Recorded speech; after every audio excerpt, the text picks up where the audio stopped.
McNair gives it to George, running right up the middle. Touchdown! Titans!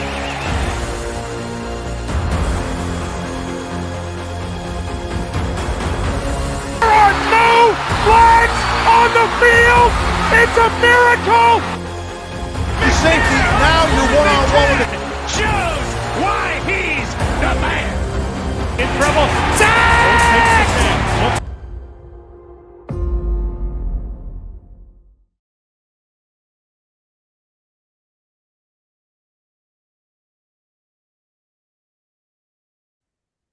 Ladies and gentlemen, Titan Nation, welcome back to another episode. Today, I have a special guest.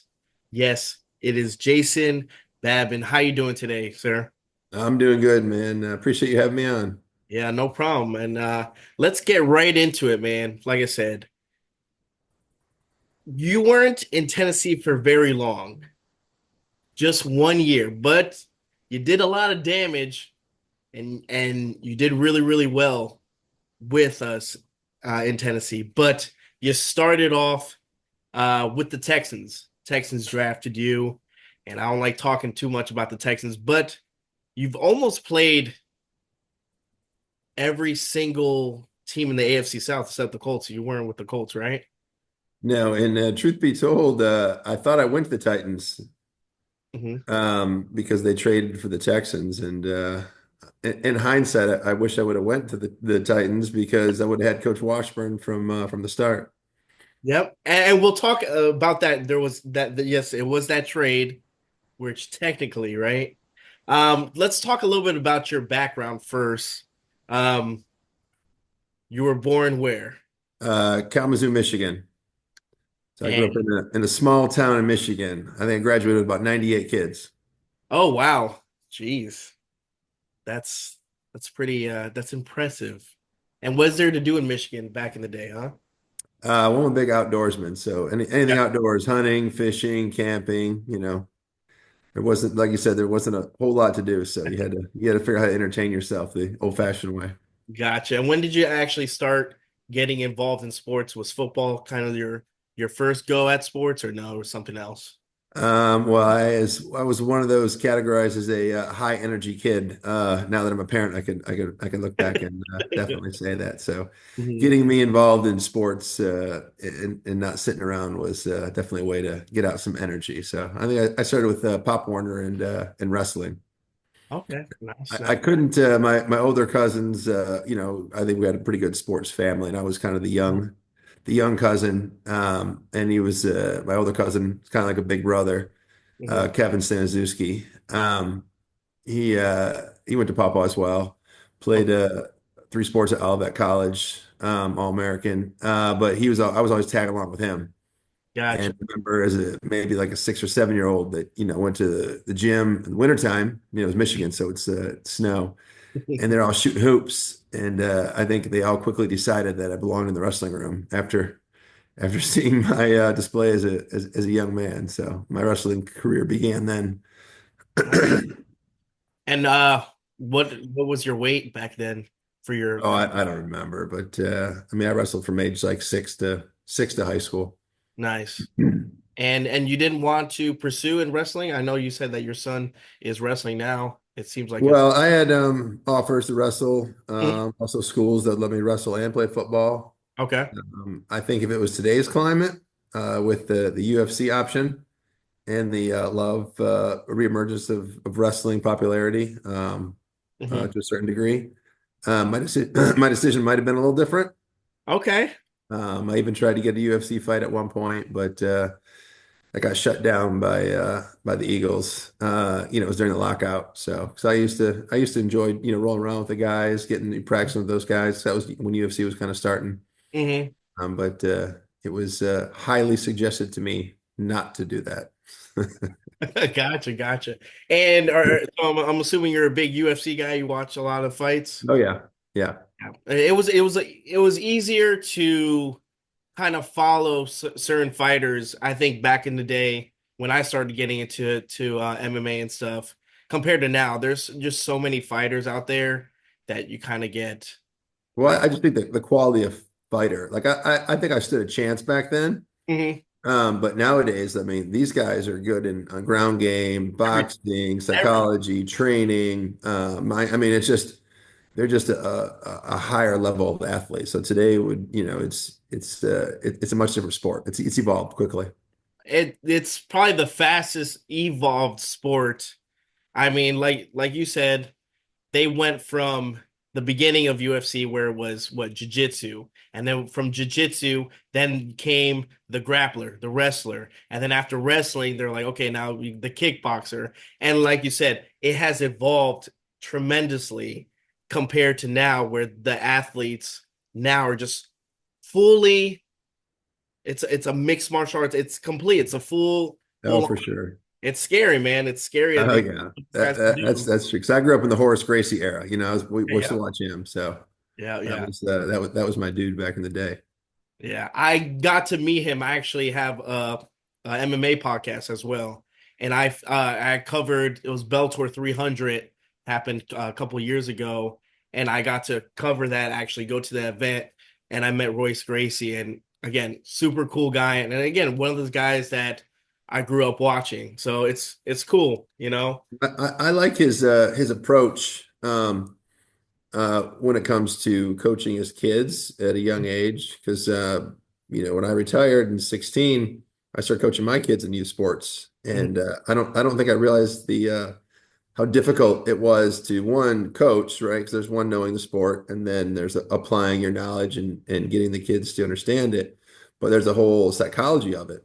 Yeah, And he has a pretty unique approach with his younger kids because it comes from a long line of discipline. phenomenal lineage of jujitsu. But he said one of his podcasts I was listening to, he gives his son like a little gift or a little something after a loss as well, Hmm. just to get him to love the game and not put so much pressure on it, because I apply it to myself with my kids. I won some college football, one's getting offers, and a third one, it's kind of in the wings, but it's like, I want you to love the game. I don't want you to feel this weird pressure because, dad did it, you know? Yep. And that's a good hard lesson to you, because I have two boys, and eventually once they get into sports and stuff, they're still small and stuff. But once they get into sports, you got to teach them that. You got to teach them not only there's no pressure, but the love of the game, because you don't want them. I've seen a lot of these. I coached baseball before and see all these parents, and they're like 7 year olds, and these Yeah. are like yelling at them like they're gonna be in the All Star. Like, you can't do that, because once the kid checks out, that's it. You just ruined it for him. He's Yeah. gonna want to play, man. And I guess one of the unexpected things for me that kind of happened, when I started coaching, it was the age of like, Pop Warner football. Hmm. And so I coached that whole group of kids, young men, from, maybe let's just say like fourth grade, I guess, on, to, college. And being a part of that age, chunk of a young man, and the life lessons that you teach them and the things you teach them. Yeah. I mean, it's really changed my perspective on youth coaching. It's kind of why I really enjoy it now, is because I understand what an integral role a strong male influence plays on a lot of these young men that might not have or understand what that means and how to apply it. And I tell the kids now, nowadays when I'm coaching us, listen, I am going to coach you in the game of football or wrestling or lacrosse, whatever it is we're doing, but I'm coaching you how to be a better man. I'm trying to make you the best you can be. I'm going to challenge you. I'm going to love you. I'm going to be hard on you. But this is really has nothing to do with the sport we're doing. This is everything to do with you, being a man that needs to contribute to society someday. And I think that's the ultimate, that's the best list. I think we have to have more coaches like that, to be honest with you. Some of these coaches are a little bit, I guess, are a little bit nervous about not crossing that line, but giving them that kind of firm, hey, you can mess up or you can do this, but you gotta kind of stay firm on them. And like I said, it's kind of hard, especially when you're coaching your son, because Yeah. coach my I think dads have that's the hardest for a it's dad, hard, man. I coached my sister's fifth grade basketball team. Now, the only problem was that I would go a little bit hard on her So like the whole team's kind of messing up, but I'm focused on her and yelling, and that was my first time coaching and stuff, and I realized that she quit. I made her quit because she was so like, no, you keep yelling at me, and it kind of sucked, but it was kind of an eye opener too. Like, okay, I have to kind of tone down the way I approach stuff too, and dealing with kids and stuff because yeah, it was Well, it's to me, it's really psychology, right? You get to know the kids, understand what they need and what their love language is. Some kids, I know how to challenge, you got to know how to challenge them, right? Some kids I put my arm around after they mess up and whisper in their ear. Some kids I got to yell at, that's how they respond. So I think really getting to know the kids and understanding how they respond, and communicate them on that level, is one of the things I tried to, instill in the other coaches, because I have my hand in on the Pop Warner, the Mhm. middle school and the high school, and what I try and do is coach the coaches without them knowing I'm coaching the Yeah, coaches, yeah, in a very professional way. yeah, definitely. And that's kind of the harder part too, sometimes when you have these former uh, NFL players that come like out of retirement and they're trying to coach because I have my buddy Gerald McGrath. Again, he had fun. He coached defense, but he would get in some arguments with the head coach because he's like, man, these high school coaches think they know like more ball than I do, and he would get in heated arguments. And there was times where he actually like he had to leave the game because he was getting so upset because he's like, man, this is what they're running, and he thinks they're running, and that's where you kind of have to separate yourself, and that's a good approach on, hey, I'm teaching the coaches how to teach the kids properly, Well, without. and what I try and do, which I didn't really know it was a job until I was talking to one of my buddies that is at the Lions, is that they have a culture coach, which he is, I think it's Chris Spielman, and where he lines in the org chart is kind of unique. Mhm. And what he does is kind of help steer the ship at all times, right? Because I think a lot of these coaches that are so focused on the X's and O's and the executions, Mhm. they miss, what's going on from a 10,000-foot view, in the sense of like I'm pretty basic in my approach. Is we work on the fundamentals, right? Mhm. Whether I'm helping NFL guys in the off season or college kids or Pop Warner kids, we're always working on the fundamentals, right? Because at the end of the day, the fundamentals is what makes up, your abilities to execute. It's not always so much of, do I have the right defensive call? Do I know what they're doing? It's getting the kids to play at the best way they can play. Mhm. Because some kids, hey, I want to run a 3-4. Well, guess what? I don't have that outside linebacker. Yeah. I don't have that big three technique that can two gap. So, well, what do I got? What can these kids do? So, applying real time understanding of what's going on in the situation, and then I always use the whisper technique. Like, hey, what do you think here? What if we did this? Like, what do you think of that idea? Getting them to make it their idea. So there's some buy-in and ownership. So there's without me taking the reins full time, which I don't have any desire to do. Uh-huh. uh, I try and approach, my coaching is more of psychology 101.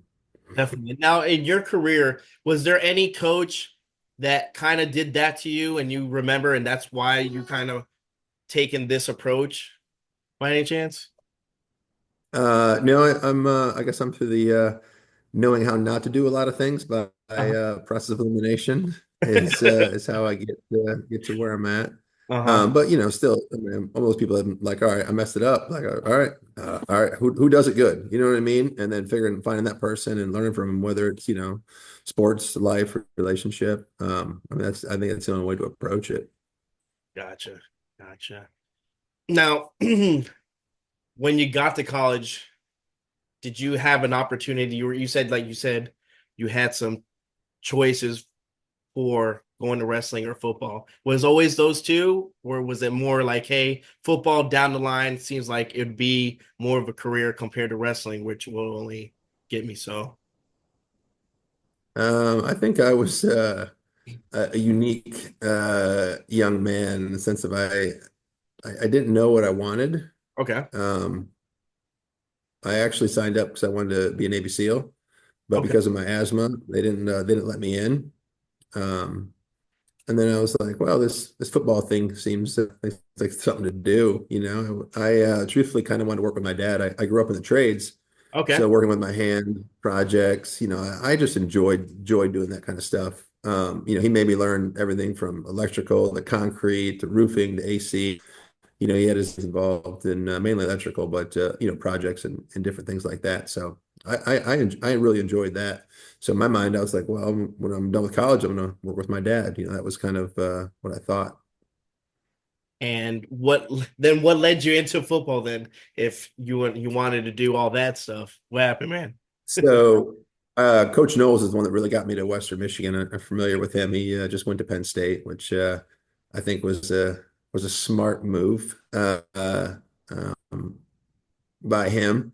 Uh, I just from the outside looking in, it didn't seem like he was in the circle of Okay. trust there at Ohio State. Mhm. I could be wrong, but he going to Penn State, I think he's really going to be able to continue what he enjoys doing. But he was one that kept calling me saying, to come to Western for a visit because I wasn't there first semester. I missed that first. It would have been my red shirt semester, and I came in that Chris afterwards. Now, was your parents, like you said, your dad would help you, show you the tricks of the trade? Did he push for football, or did he kind of have an ear like, hey, you should do what I'm doing, and you can build onto that, or how did that work out? Well, I think if you look back at the climate at that particular time in the 90s and early 2000s, it was just kind of culturally, it was like, hey, you go to college. Yeah. Nowadays, like it's different. I think there's like, hey, go to the trades, own your own business, be an entrepreneur is a little more acceptable. I don't know why, just how it was. And honestly, if I were to ever open a foundation, it probably would be like a foundation for kids to learn the different trades. Hmm. When don't have any extra free time at this moment, but my kids are gone. I could see myself being involved in some sort of foundation like that because I think it's a needed skill, and men need purpose, and not everyone's meant to go to college and sit behind a desk. It's just not everyone's built. Yep. Now, of all your kids, is there one that's in particular that wants to do, like stuff like that, or no? Well, I think our family model is a little bit more evolved. Okay. We purposely and planned out this way. I mean, Hmm. my wife and I's biggest thing is before we had kids, what we wanted for them was to be smart, to be healthy, to be financially sound, to be happy. And I Yep. think a lot of people overlook the fourth one, about being happy. So I want them to be happy and I want them to find their own path. But at the same time, like my oldest son, we're starting his investment portfolio, this summer, or we're gonna, when he's home, we're gonna find a project, renovate it, fix it up, so we can rent it out. He's been going through that whole process of building his credit and so we can, apply for first time home buyers credit and leverage some of his NIL money and some of his savings to put the down payment down. So we're Perfect. not going to have any fancy cars just yet for him. No, that's not wrong, and I mean you're doing it right, man. So, kudos to you. Uh, let's talk about getting drafted. We're gonna talk about it. I know the Texans, and like I said, the trade went. Houston picked you up. What was your expectations at that time? Was there any team that you wanted to go to, or was it like, hey, I'm in the NFL. I'll be glad to go on any team. So let me just go back a little bit. Go ahead. One, I didn't know what I didn't know, right? And I don't think I had anyone around me in my circle that didn't know either, right? In the Okay. sense of they looked at me, I never played linebacker before, right? I played defensive end, right? But it was like, hey, he's athletic. He can run fast, he can change directions, all those things, relatively smart guy on the field. But in hindsight, because remember that year, Eli got drafted, right? And he said, I'm not going to San Diego because I don't fit their system. That's right. I remember that. Yeah. I was like, man, how could he, I'm thinking to myself, just off the cuff, like, how could he do that? Right. This is Jason, 2003, like I don't know what I don't know. Uh-huh. Right. But he obviously, he's got a third generation of football dudes around him, older brother, dad, etc.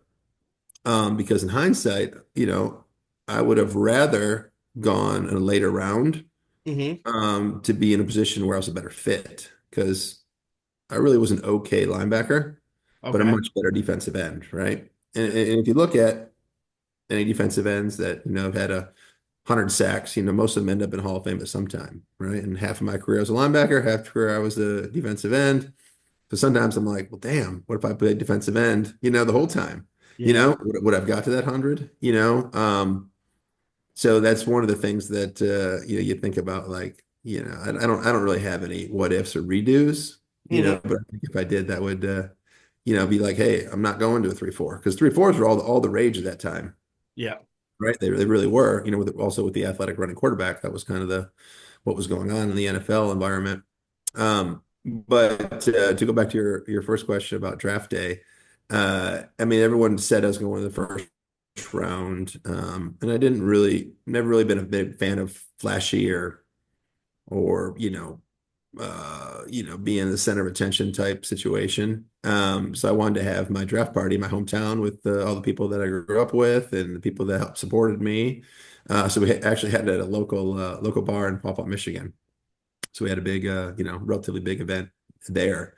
And when the whole thing happened, it was loud and screaming, because the Titans were up in their pick, and everybody's like, I mean, someone handed me a Titans hat. They're going to Tennessee. We can drive there. You're close, Bob. And Uh-huh. then my phone rang, and this was in the era of the Nextels, right? Oh, So the Nextels were a popular phone at that time, and the coolest Nextel phone, believe it or not. And I'm not necessarily a huge NASCAR fan, but it was the cool phone was the Dale Earnhardt flip red NASCAR phone. So there's this, picture of me, talking to I think it was Vic Fangio on the phone, my red Dale Earnhardt NASCAR phone. Like, do you want to be a Texan? And, I was just grateful to, get drafted in the first round. I didn't know any better. yeah. But I think, and I've even talked to Vic about it. He's like, yeah, you're a little fish out of water. That didn't work. But you found your sea legs, eventually. So, Now, but it was, yeah, go ahead. everyone thought I was going to Tennessee, and then it was like, wait a second, what's going on? He's going to the Texans. So, Yeah, it's funny. One of my friends, when I told him I was going to interview him, I'm like, he's out. He was like, "Didn't we draft him?" I go, "No, we didn't." But yeah. but talking about that now, I want to go back. I didn't mean to, but I want to go back to you talking about um, who was the one that told you to play linebacker? Oh, that was the Texans. I mean, I originally played Mike linebacker Mhm. in college. Okay. And then we had two senior All-American linebackers, Garrett Saldano and which ran for governor against Governor Whitmer, but did not win. And another teammate, and they were seniors. And Coach Darnell called me in his office. He's like, he's now Jason. He's got a Southern accent. I've been doing this a long time. He's like, you're a defensive end. You're not a linebacker. I'm like, all right, whatever. I'm just a young kid. Happy to be here. Yeah. So my linebacker career in college was very short. All right.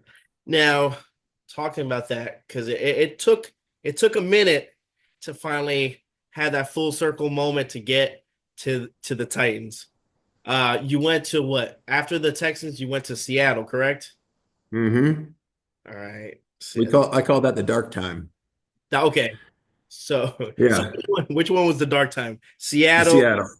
You Yeah, were in Kansas well, City, because correct? I was traded there, and they Mhm. ran 4-3, so I was excited, because I understood that, or I felt in my heart that I was a better, just attack defensive end and rush end. So I was excited about that situation, and that was the year that Mike Holmgren was the head coach general manager, and the year I got traded there, he was no longer the general manager as well, just the head coach. And I remember going to see him, and I was super excited. I'm like, hey man, I'm just gonna prove myself. I got no expectations. And Mike's like, oh, I didn't trade for you. The general manager did. And he's kind of a big, rough guy. He just walked away. And I was like, huh, all right, well, I'm going to show him, But that didn't work out as planned. But honestly, one of the probably the best thing that happened to me was that because I think everyone, even people close to me at that time were like, well, that was cool. He had a good run. It was fun, but I'm one of those, type persons that, I'm not, I don't give up very easily, right? It's gonna take a lot. Um, but what happened was unexpectedly, it was I got to be teammates with why am I drawing a blank? Defensive Patrick Kearney. Got to be teammates with Patrick Kearney. And I've always applied, the logic of well, who does it the best? I'm going to do what they're doing. It's pretty simple. They got the formula. I'm not prideful in that fashion. Mhm. And so I just attached myself to him. What does he do? How does he work out? How does he watch tape? How does he live his life? So I really took a lot of things from him for being with him for, teammates and working out with them and for 2 years and see how he approached things. Cause I always took a very professional approach, I thought. And then I saw the way he did it, and it was like an absolute Olympian. He lived his life. There was no off season. How he worked out, how he ate, what time he ate, how he watched film, what his notes looked like, what he was looking for. He slept in a hyperbaric chamber during the season. So Oh, I just I, Jesus. I took his formula, Uh-huh. and I'm sure maybe he took it from somebody else. I don't know, but I took that formula and just applied it to what I did, and he just really went all in to another level. Went and got tested for what foods cause me inflammations, vitamins my body needs. Sleep in a hyperbaric chamber, not drinking, just focused on being just physically the best and mentally the best I could be. Oh, I mean, said if you have someone that's doing it and is doing it right, might as well follow. There's nothing wrong with that. So you went, I'm trying to think here.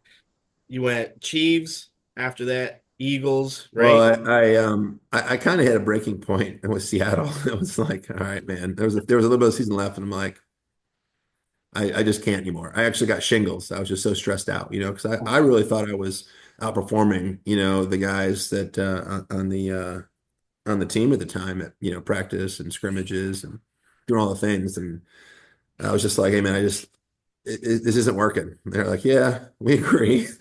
So I went home. I was like, I'm gonna take a beat. Maybe it's over, maybe it's not. I don't know. Mhm. And then I was at home, and my agent called me. He said, hey, the Chiefs have a few games left. They're short some roster spots. They're not going to the playoffs, but they just need a body. You want to go play some football? And I was like, yeah, I'll go play some football, right? So I got there. It was, it wasn't a good situation as far as where they're at and what was going on. But I was there for, a few games and played a few games. So it was, I think it was a nice carrot versus the stick. Yeah.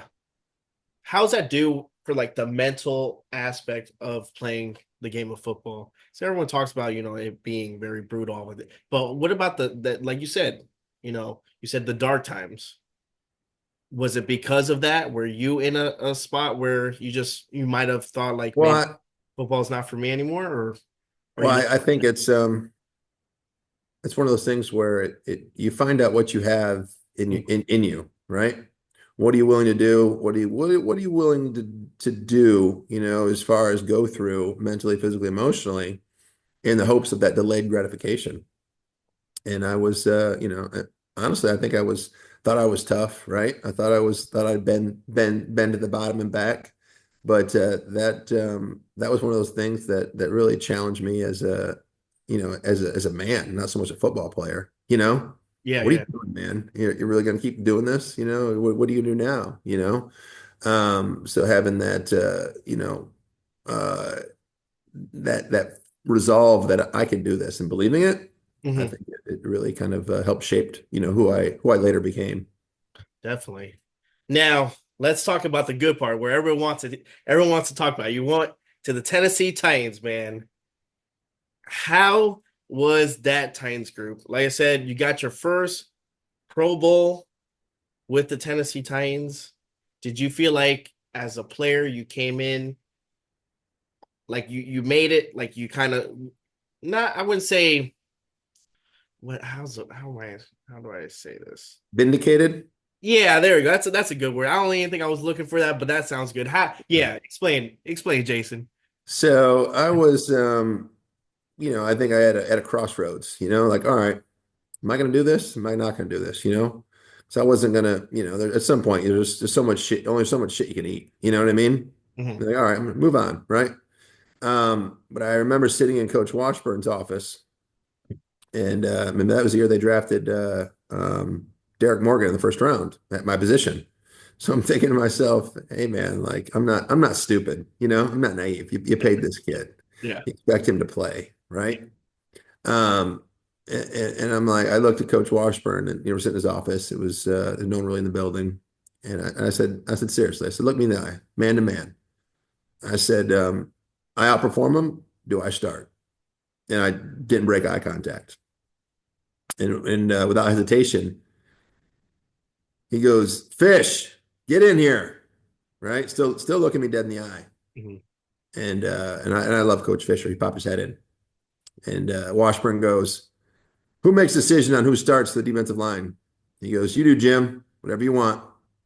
And generally, I wouldn't believe, the bullshit, Mhm. but there was something about his conviction, and I knew who he was and his trials and tribulations. I believed him, Yeah. and I was like, you know what? Because there were some other teams that were, Interesting. were willing to give me some opportunities, and I don't think people were like, well, that was a dumb choice by you, Jason.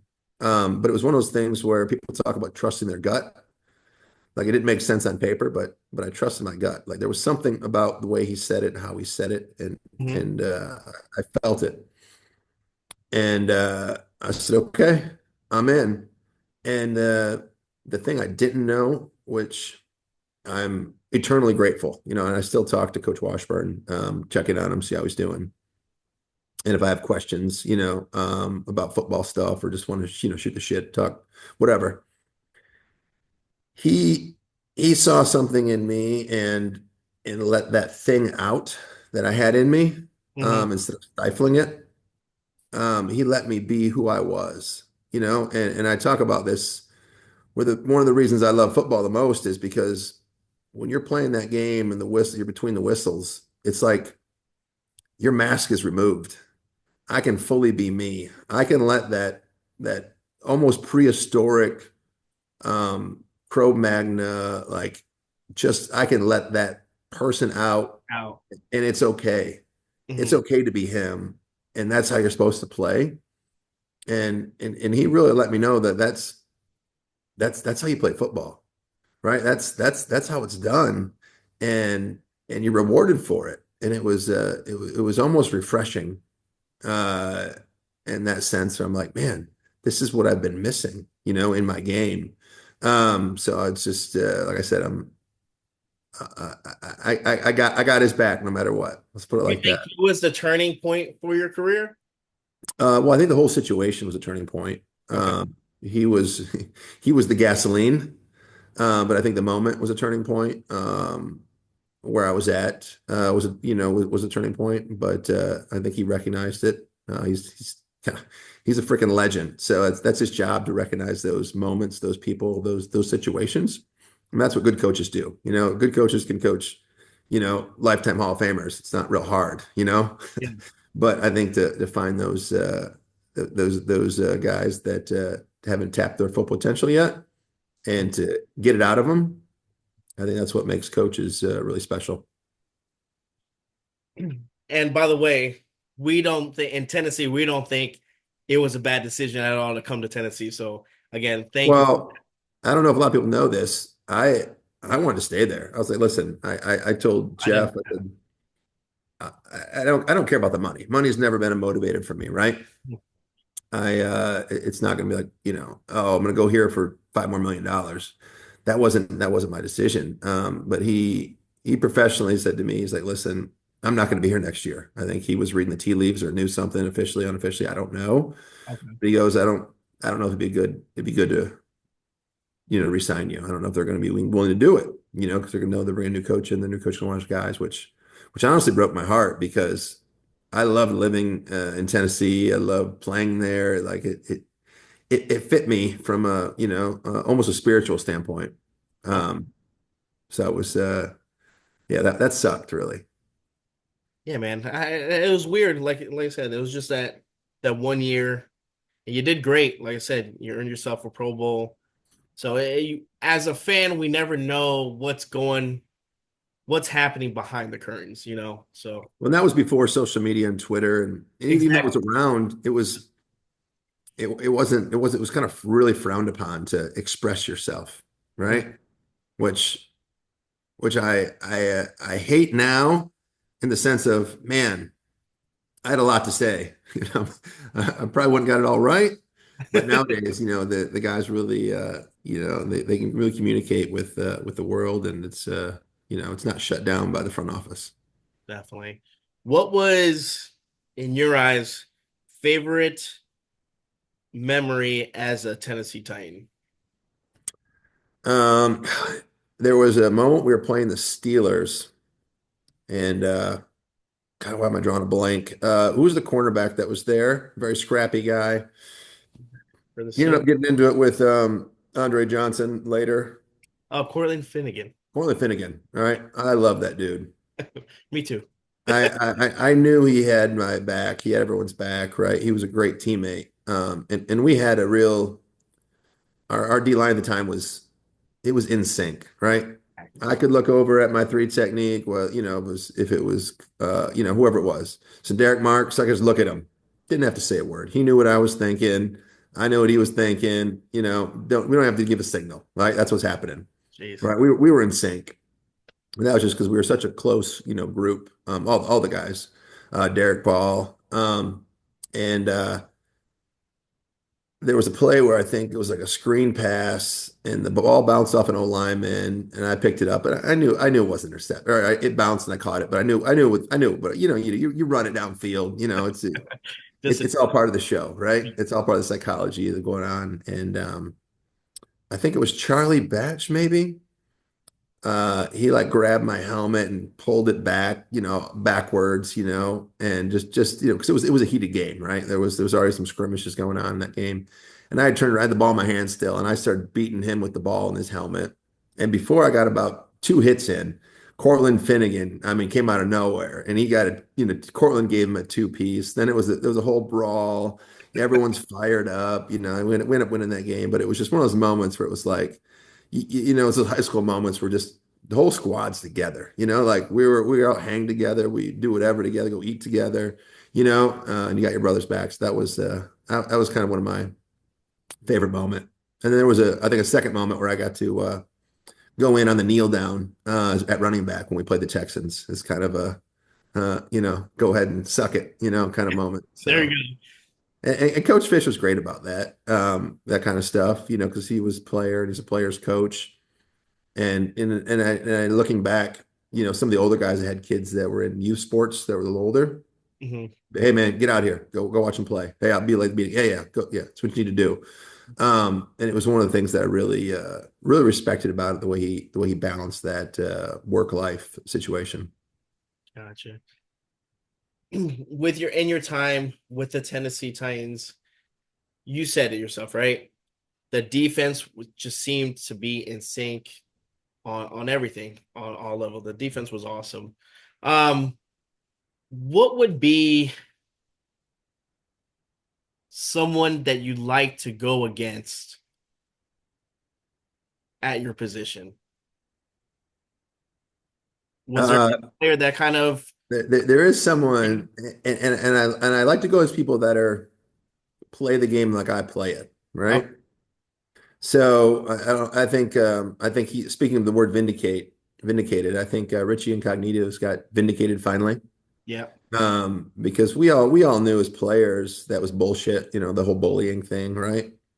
And people use the word hazing, not to get on a sidebar here, but use the word whole hazing, and it's misused and misrepresented, I think, in sports by the whole woke movement, because there is something to be said about earning your stripes as a teammate, as a young player, there's things that you gotta prove to your teammates. And then people just put that on the whole bucket of always getting hazed. I'm like, it's not getting hazed, right? We're pressing on the boundary to find out how he's going to respond. Like, does he got my back? Do I want to get his back? It's not hazing. We're not. That whole movement really led to the softening of the NFL, which we don't have to get into unless you want to. But I have a Well, strong opinion on that. But the person I'm referring to is Richie Incognito. okay. Because he knew I played and I know he played. And, before the game during warmups, we'd see each other and be like, all right, I'm going to get you. No, I'm going to get you. You know what I mean? Like, I knew if I were to take a play off, that motherfucker's going to hit me in the helmet and, right in the sidelines, right if I'm not running. And he knew the same for me. And I enjoyed playing against guys like that played the game, whistle the whistle, hard as shit, and I, uh, I enjoyed those battles if they were direct or indirect. Nice.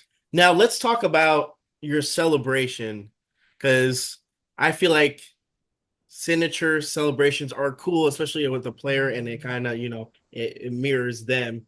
Now, your thing was, did you do the flex? Were you flexing? What were you doing? What was that? It was kind of more of a similar. It's like a Hulk Hogan pose. Now you got to keep something in mind. I can't dance. It's bad, right? It's like Elaine Bettis from Seinfeld bad, right? And it's a running joke with my friends and wife. My wife. We know Jason can't dance, right? Yeah, everyone calls me tone deaf. So I said if I can't have if I can't do a little dance move, I got to have something. So it was more by necessity than planning. No, and again, it was something that was cool.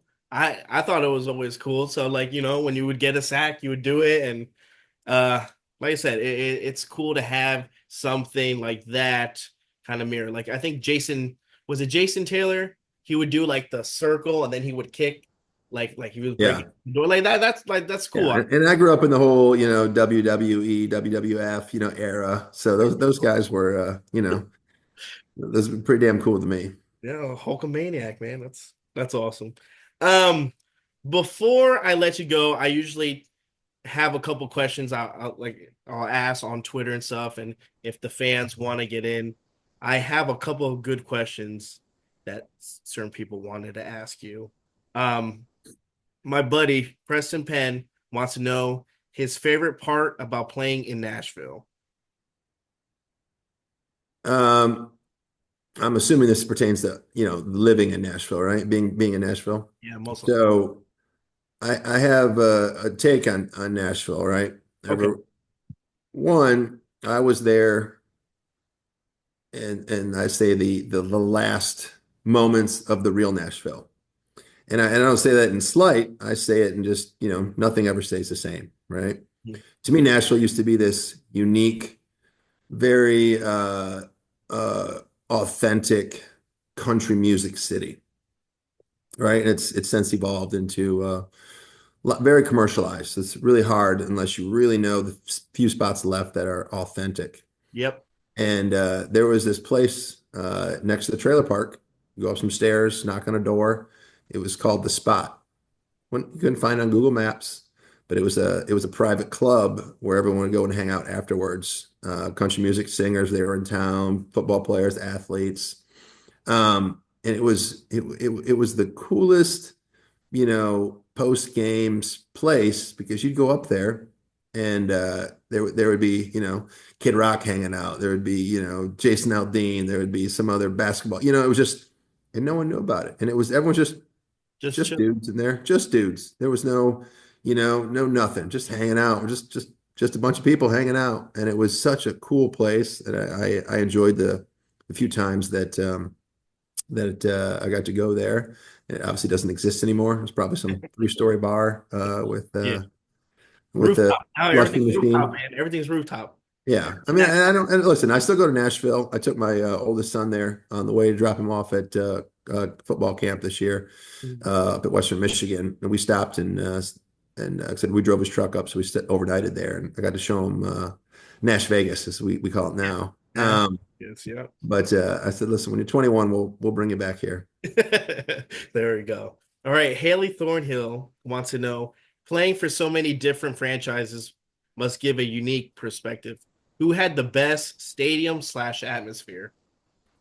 That's a tough question. I kind of look at two-part because living in different parts of the country really was cool. Other than the fact we had to move, but people live their life and have different perspectives in unique parts of the country. Mhm. I mean, one of the things that I picked up from Seattle, which I think at the time might have had the loudest stadium, just the way the sound reverberates in there. I mean, it just hurts your ears. It's deafening. Mhm. But I'm coming from Texas, keep in mind, and we get this little three-story townhouse thing. We're on the third level, and I just go get some IKEA furniture and assemble it. I bag all the garbage, right, throw it by the road, and all the neighbors come up to me like, "Hey, man, hey, we recycle here."